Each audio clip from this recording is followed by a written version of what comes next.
This is my update for Russian military operations in Ukraine for September 12th, 2022. And I'm doing these updates in quick succession because there is a lot taking place in Ukraine right now. Usually I would do about 1 or 2 updates a week, if even, but obviously there's been a lot of activity. And as I like to do, let's go to the map. Remember, this is a pro-Ukrainian map, liveuamap.com.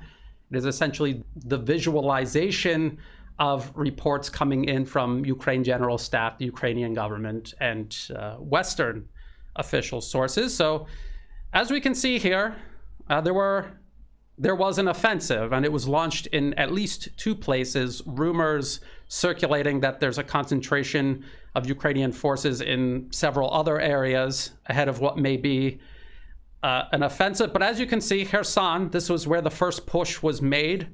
Virtually no territorial changes. It has ground to a halt and at great cost. And I'm going to get into that again in this update. If we go up to the northeast, Kharkov Oblast, you can see that Russia has withdrawn from the entire oblast. And it's important to point out that Russia withdrew from this oblast. They did not stand and fight and die on the battlefield, and that is how Ukraine took back Kharkov Oblast. Now, it's obviously a tactical victory for Ukraine. They organized this offensive, and they created a threat significant enough to force Russia to withdraw. However, this comes at great cost, and I'm going to get into the cost here in just a moment. It is possible to have a tactical success and still face strategic defeat. And as a matter of fact, it's possible that some of your tactical successes contribute to a very significant strategic defeat. And I'm going to get into all of that. Now, it's very clear, if you've been following this closely, that Russia made very, very little effort trying to hold Kharkov. When they saw the scale of the offensive, considering the lack of defenses that Russia had prepared, they made the decision, the right decision from a military point of view, to simply withdraw the forces. This was not a pre-planned withdrawal. Okay, people who are claiming that it was, I don't think that it was, but it was a conscious decision to withdraw forces, and they did it as orderly as possible. And we're seeing reports coming in of equipment taken, prisoners being taken, Russian losses, but of course they are a fraction of what they would be if Russia stood and fought. And that is the entire point of withdrawing, is to conserve Russian manpower and equipment while simultaneously taking out a huge amount of Ukrainian forces and equipment. You have to remember that Russia has been going slowly and methodically over the battlefield, inching across the Donbas region and elsewhere, specifically because Ukraine has formidable defenses. It takes a long time to weaken them enough to be able to storm them and take them. But when Ukraine launches an offensive, all of these forces come out from behind their defenses and they're out in the open. And it turned the Kharkov region into a shooting gallery. Ukraine has, conservatively speaking here, lost between 2 to 3 brigades worth of men and machines. And that follows the Kherson offensive, where they lost between 3 and 5 brigades, at least, of men and equipment. Now, a real quick note here. A lot of people in the comment section are going to say this is coping. What I'm about to explain is coping, and in previous videos they've been saying this. But in actuality, if you have this, successful offensive, you've taken all of this territory, but it doesn't fundamentally change any of the things that have been causing you to lose all along. As a matter of fact, the whole reason you're so excited is because for months and months you have been losing. It's actually you who are coping. You're not admitting that despite the tactical success here, strategically you are still at a huge disadvantage, and this tactical success does not lead anywhere logically toward victory. It does not. Back to Kharkov. Now, the lines have stabilized along the Donbas region. Ukraine has attempted to launch several offensives into the Donbas region, areas that are held by Russia and the Republic militias, and they have failed. They have all failed. So it looks like Ukraine has reached the very limit of this particular offensive. This is what I said in my previous updates, that they are going to push to the fullest extent. They're going to grind to a halt, and then we have to wait and see what Russia is going to do in response to this. Now, I want to elaborate a little bit more on the costs, because I see a lot of people are confused as to what actually happened around Kherson and what is now happening around Kharkov Oblast. This is a Washington Post article. Wounded Ukrainian soldiers reveal steep toll of Kherson offensive. It's not just the Russian Ministry of Defense saying Ukraine paid a steep toll for a failed offensive. The Washington Post, which is extremely pro-Ukrainian and is part of the Western propaganda campaign backing Ukraine, this is what they are admitting. This is just what they are admitting. What does the Washington Post say? And I've reported on this before, but I think it's worth repeating. The soldiers say they lacked the artillery needed to dislodge Russia's entrenched forces and described a yawning technology gap with their better equipped adversaries. It also says that we lost 5 people for every one they did, said Ihor, a 30-year-old platoon commander who injured his back when the tank he was riding in crashed into a ditch. It also says Russia's Orlan drones exposed Ukrainian positions from more than a kilometer above their heads, they said, an altitude that meant they never heard the buzz of the aircraft tracking their movements. Russian tanks emerged from newly built cement fortifications to blast infantry with large caliber artillery, the wounded Ukrainian soldiers said. The vehicles would then shrink back beneath the concrete shelters, shielded from mortar and rocket fire. Counter-battery radar systems automatically detected and located Ukrainians who were targeting the Russians with projectiles, unleashing a barrage of artillery fire in response. Russian hacking tools hijacked the drones of Ukrainian operators who saw their aircraft drift away helplessly behind enemy lines. It also says Ukrainian soldiers said they had to carefully ration their use of munitions, but even when they did fire, they had trouble hitting targets. When you give the coordinates, it's supposed to be accurate, but it is not, he said, noting that his equipment dated back to 1989. The Washington Post also says Russian electronic warfare also posed a constant threat. Soldiers described ending their shifts and turning on their phones to call or text family members, a decision that immediately drew Russian artillery fire. When we turn on mobile phones or radio, they can recognize our presence immediately, and then the shooting starts. Does that sound like Ukraine enjoyed any type of success around Kherson? No. And the only reason they enjoyed any sort of success around Kharkov is because Russian forces were unprepared, and they consciously decided not to fight for Kharkov. That is why Ukraine succeeded. If Russia prepared equal or greater defenses around Kharkov, then the same exact process would have unfolded. Now, here is where Russia's shortcomings are revealed. Russia definitely has shortcomings. It is not all powerful. And because they have decided to conduct this military operation as a special military operation, this is not a euphemism for total war. Russia is not waging total war against Ukraine. They are several steps short of total war. They have not conducted any sort of massive mobilization of manpower within Russia. They're using exclusively contract soldiers. They have not even mobilized their existing reserve. They are not tapping into the total summation of Russian military equipment. They are conserving all of this militarily and politically. They still have this as an option to fall back on. But because it's a special military operation and manpower is limited, especially infantry, they have to make choices what they decide to hold on to and what they decide not to.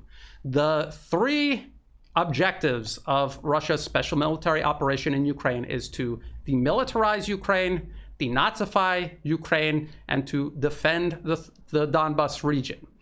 So being in Kharkov does not necessarily serve the pursuit of any of these objectives. Withdrawing, when you face a significant offensive and you are unprepared to defend against it, withdrawing is militarily the smart decision. Now, politically, I will talk about that a little bit later, but militarily, that's what you do, and that is a limitation imposed on Russia by itself because they are conducting this as a special military operation. Now, to prove that a special military operation is not a euphemism for all-out war, we just received a practical demonstration of this. Last night, my last night, +7 GMT, Russia conducted missile strikes all across Ukraine. And what they decided to do for the first time after 6 to 7 months is to target critical infrastructure all across Ukraine. That means communication towers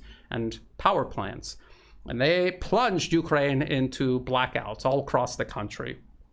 Some of this can be fixed very quickly. Some of this cannot.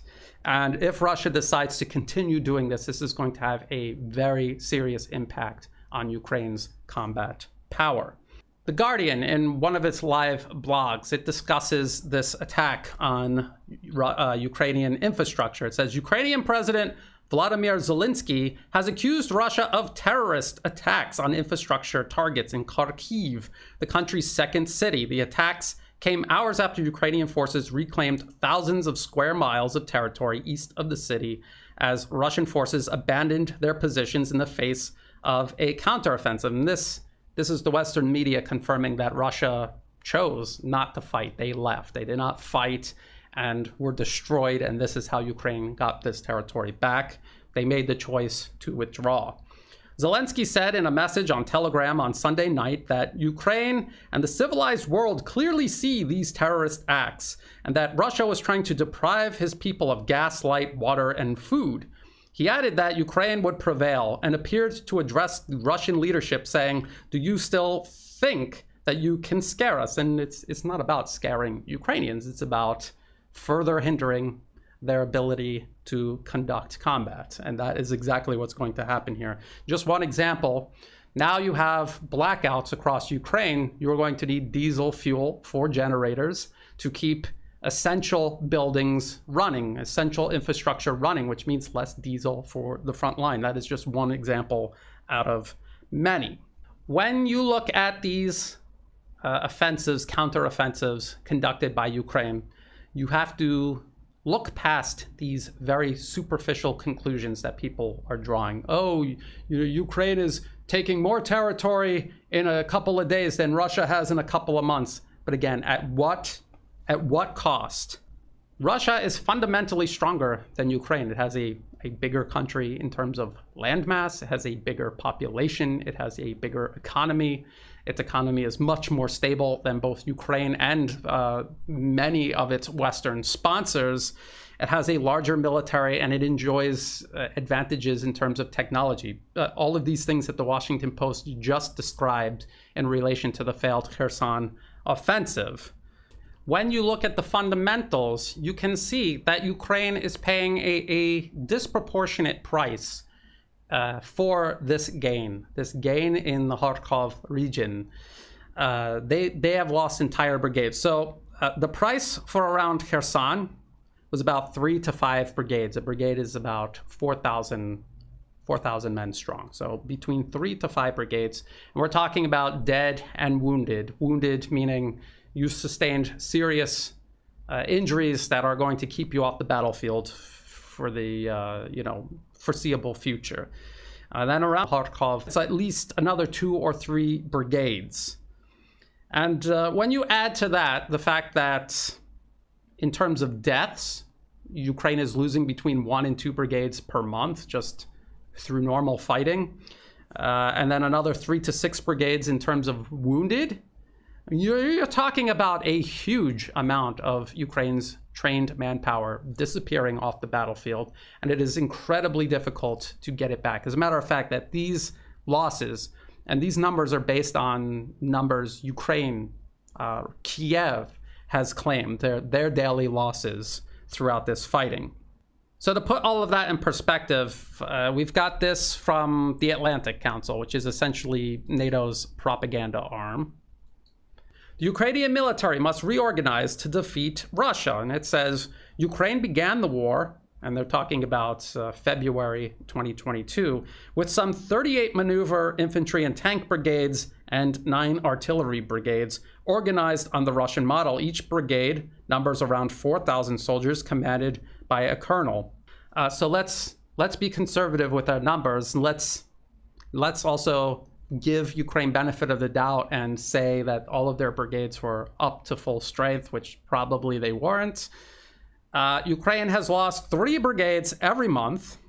This is, again, based on casualty numbers provided by Kiev itself.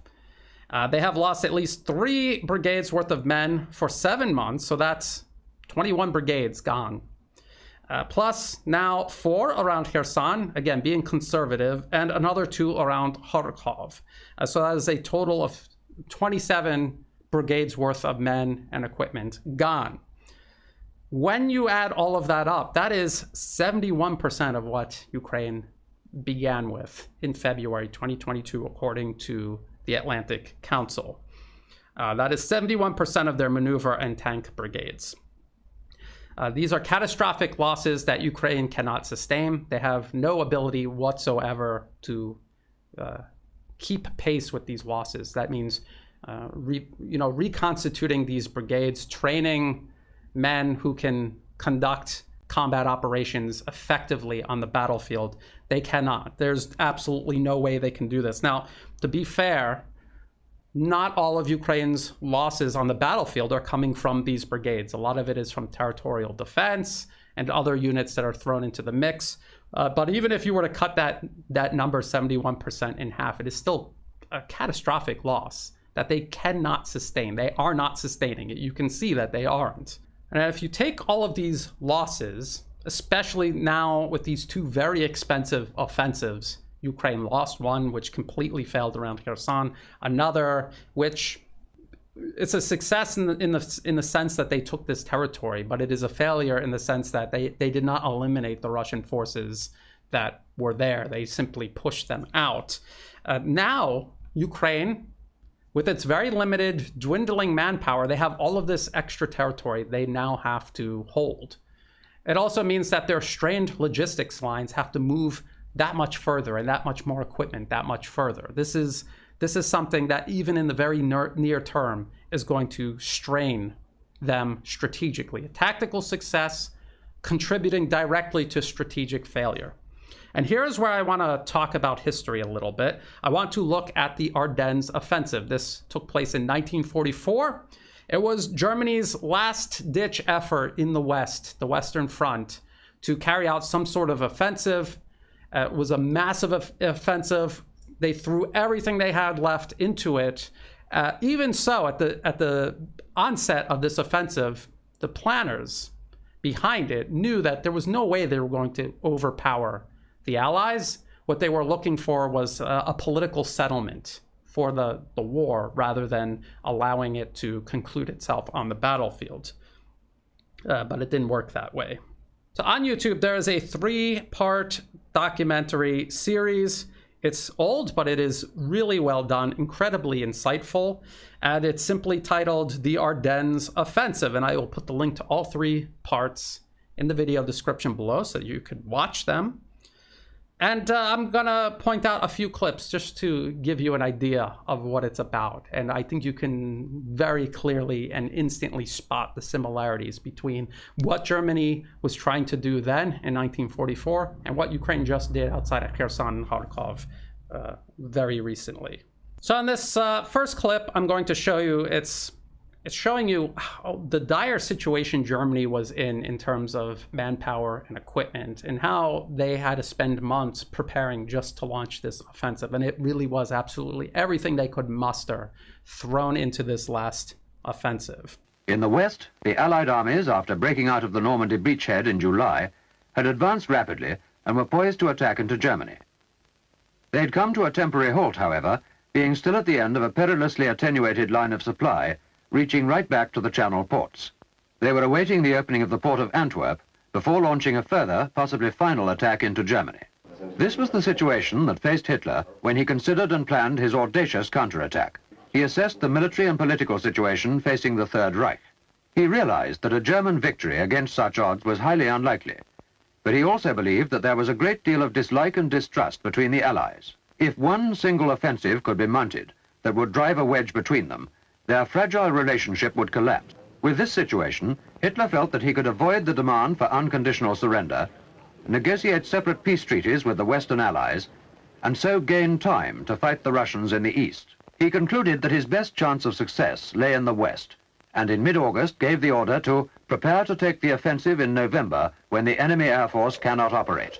He insisted that 25 divisions had to be moved to the west in the next 1 or 2 months. His generals could hardly take in an order of this nature, as almost all of the German army in the west had been destroyed after the fighting in Normandy and the subsequent retreat from France. These enormous losses in arms, ammunition and manpower would have to be made good, and the Eastern Front too was desperately in need of more men and equipment. But those divisions were built up, the so-called Volksgrenadier Division, People's Guards divisions, and but they were trained in a very short time, and I think they were not as good as they would have been if they would have been a longer training. Now, when the offensive began, German soldiers were on this emotional high. They honestly thought that this was a turning point, and that not only was the offensive going to be successful, but it could win them the war. They honestly thought this. So listen to this clip from this documentary. We had heard before that our Recon battalion had managed to capture approximately 60 American trucks full of supplies, and our soldiers were living like God in France. And we were full of joy when we went here. There was practically no resistance at all, and we were singing and thinking that there would be a chance to win the war. Now, ultimately, the offensive didn't just fail, but it contributed directly to Germany's overall defeat. And listen to how this documentary concludes. By the end of January, the Germans were back to where they'd launched the attack 6 weeks earlier, and it was only a matter of time before the Allied counterattack would force them back into Germany. The utter failure of Hitler's great offensive had left Germany at the mercy of her attackers. Was Hitler's decision to hazard all on a surprise attack against a fundamentally stronger opponent justified? Did Germany gain any advantage by her costly sacrifice? The Battle of Ardennes had no advantage for Germany. The final result of the lost war was the same if we had begun this battle or not. That it deprived Germany of all operational reserves. We had not enough forces, not enough strength, not enough possibilities at all. Even if we would have won this battle of the Ardennes, then after 2 or 3 months, it would have turned out that it was for nothing. Not only was it a failure, but when you look at it in hindsight, you can see that it did absolutely nothing to address the fundamental deficiencies Germany had that was causing it to lose in the first place. That is exactly what we just watched Ukraine do outside of Kherson and in Kharkov. They launched these 2 offensives, burning through the very last of their reserves. And for what? Did any of this change fundamentally what is going on the battlefield? Did any of this change fundamentally what is going on in Russia or in terms of Russian military power in Ukraine? You cannot do a literal comparison between the Ardennes offensive, also known as the Battle of the Bulge, and these current offensives Ukraine has launched. But you can definitely see the themes, the similar themes playing out between these 2 points in history. Finally, let's talk about the political price Russia is paying for giving up Kharkov.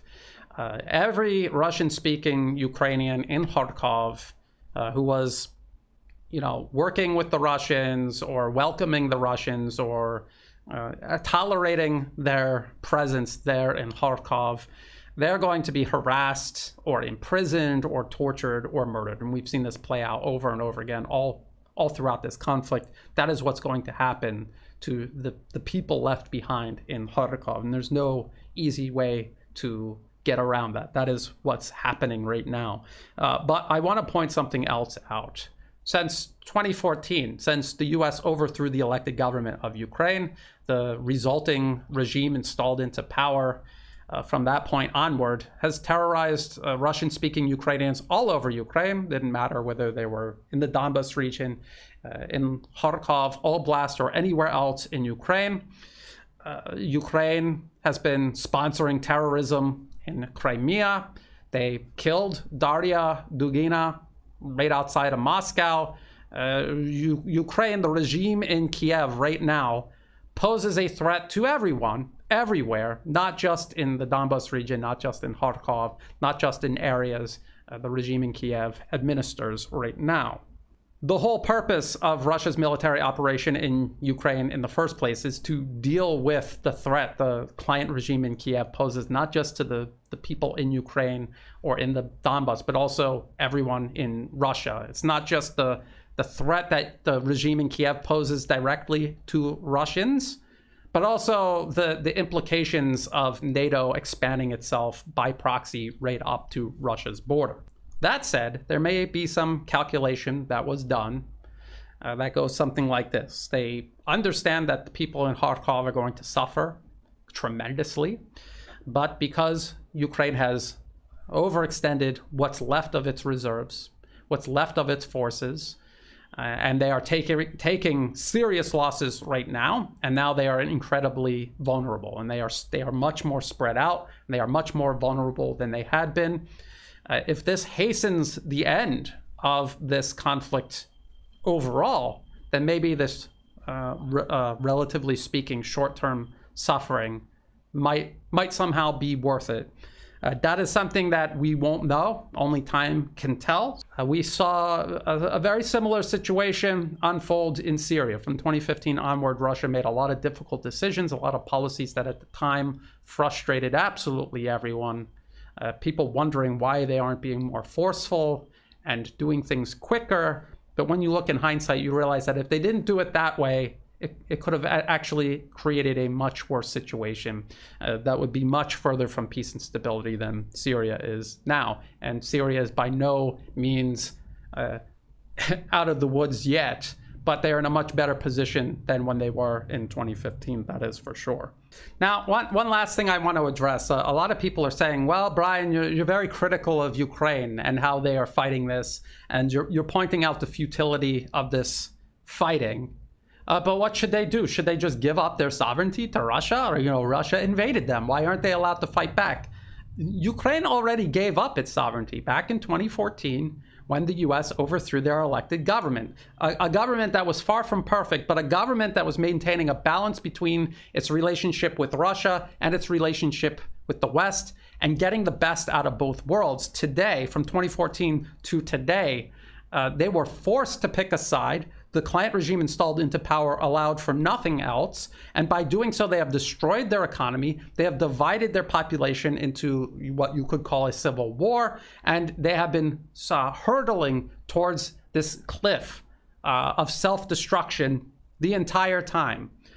They already lost their sovereignty. They cannot get it back by fighting Russia. They need to get it back from those who took it in the first place: Washington, London, and Brussels. So that does it for this particular update. I'll keep an eye on things. If anything of strategic importance unfolds, I will do another update. If you thought this was interesting, please like and share. Think about subscribing to my channel. It's free to do. It helps the channel grow. And if you're watching this on YouTube, check the video description below for other places you can find and follow my work. I'm on Telegram, Odyssey, and Rumble.